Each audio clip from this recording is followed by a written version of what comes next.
Hello. Yeah, funny topic. Just free thinking here. In Facebook, we have a timeline. It actually starts with either our birth date or it starts with the date that we started there, that type of thing. And it kind of reminds me a little bit of a couple of programs I saw.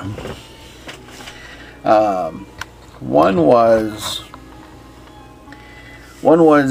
Monk. And Monk was a good show. I liked it. It was a sitcom type of deal, or and at the end of the show, I mean the very end, it ended on a good note. Monk came to a conclusion. He will never, solve the last mystery of his life, and all the surrounding cast members had their own stories as well now, and they had their own lives, and basically it was the same old in a way, just that it moved on, where you kind of knew the character would be fine or the way he always is. Now, and another good note ending show I saw was Harry Potter, the very last Harry Potter, because once the big bad guy went away, the main characters got married, they had kids, they had their own timeline, their own storyline.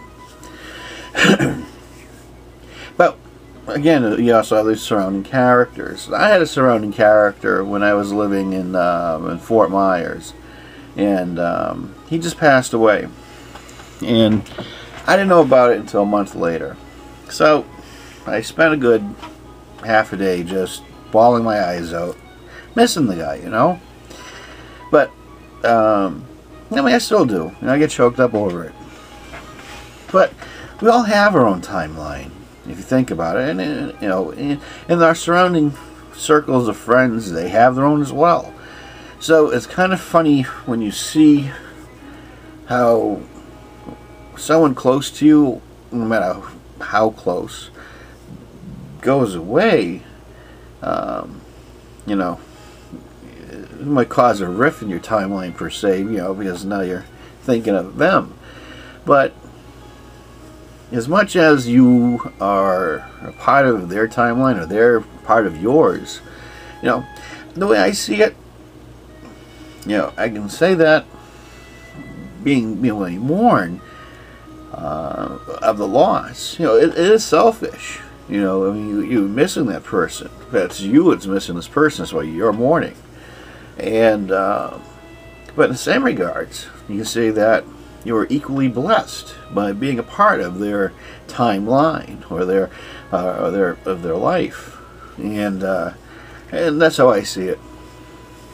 So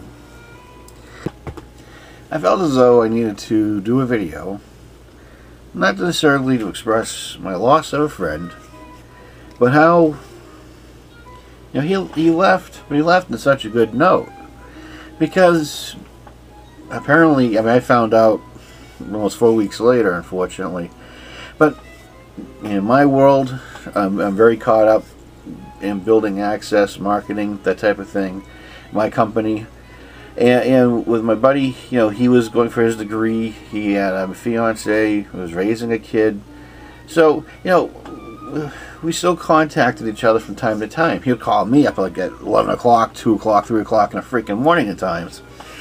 But I was up.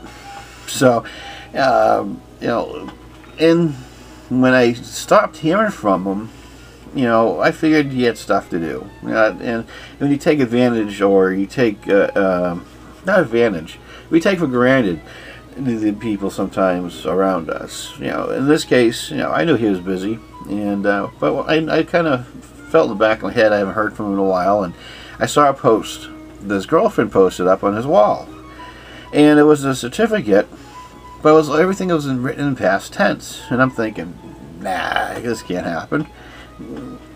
Scroll down with 1,000 different people posting up RIP, and I'm thinking, oh, scroll some more. So it got to the point I had to go Google his name, find his obituary, and see what the hell is going on. And I did. He died at 39 in his sleep.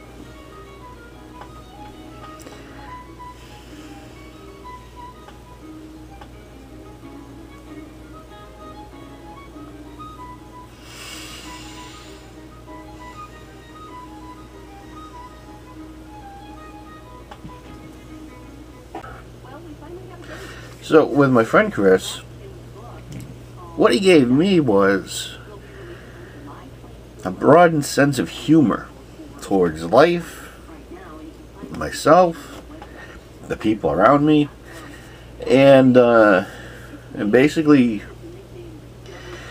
to have a good time, even if there's no reason to celebrate. And he was kind of like that anyway. So sometimes I forget being the grumpy fat man. You know, the influences of my friends and associates, and my friend Chris. It was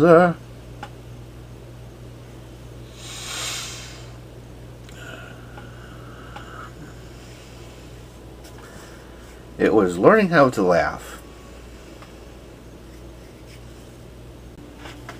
You know, even in the violent situation that we shared, you know, he still had a sense of humor. I was a doorman at a bar. It was called Oz, or the Zoo. Forget which one. Same fucking bar. Little dive. And these two guys were decided they want to have a fight, and they were going to fight right by his motorcycle. So I waved them over. Because they were two big guys. I'm a big guy, but they're bigger than me. So I figured I'd, you know, bring Chris so help me break it up. Chris didn't break it up. Chris bear hugged both these guys with one arm and was punching them in the head with one hand, telling them to get away from his freaking bike. And, you know, and both guys got bloody noses. And when Chris let them go, they scattered. The arm that he held him with was holding a cigarette, and he never dropped it. And then he went smoking. You know, some of the tales you can tell, some you can't, but this one I can tell. But yeah, it was an interesting time. I see that, or I feel as though, when you lose someone kind of close to you, it not only puts you in perspective, but it also, you know, you kind of cherish the moment or moments you had with the other person. And with me, I think kind of hits a reset button on why value is important. So, no matter what you do in life, how you influence others can also influence an outcome of introspective and an outcome of perspective with other people. So with my friend Chris Lessard, thank you.